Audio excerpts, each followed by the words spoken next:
men from the north weren't all fearsome seafaring warriors either. During the Middle Ages, most people were farmers. The Vikings were no different. At the time of the raid on Lindisfarne, they were setting out to find new riches, fame, and especially new land. In earlier times, the people living in today's Norway, Sweden, and Denmark were mostly known as traders. In the 8th century, this changed rapidly, thanks to a great technological advantage: Viking ships.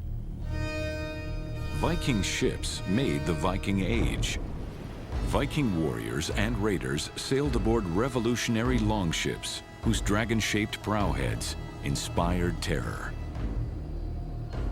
Viking traders, explorers, and settlers used a different kind of ship called the nar. It was made deeper and wider to carry goods, livestock, and people across the ocean.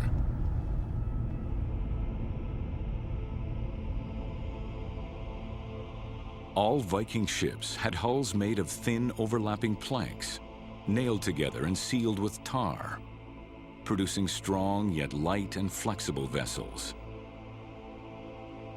They were steered by a side rudder hanging on a steerboard, the origin of the nautical term starboard. The ships were fast and symmetrical and could reverse their course readily. The longships had a shallow draft, meaning they could sail far up rivers and could be beached easily. Shipbuilding required a variety of skills. Large square sails were woven from linen or thin wool, later waterproofed with fat.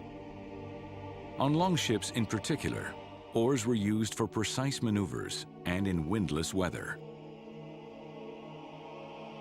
Shipbuilding was an art, and master shipwrights commanded great respect.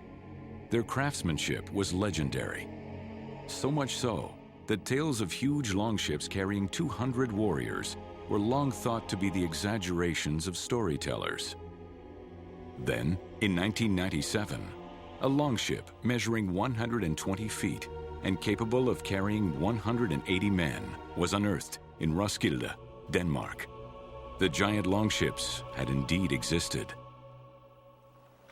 These ships give Vikings a strong superiority at sea, and thousands of them head out in search of wealth, land, and glory.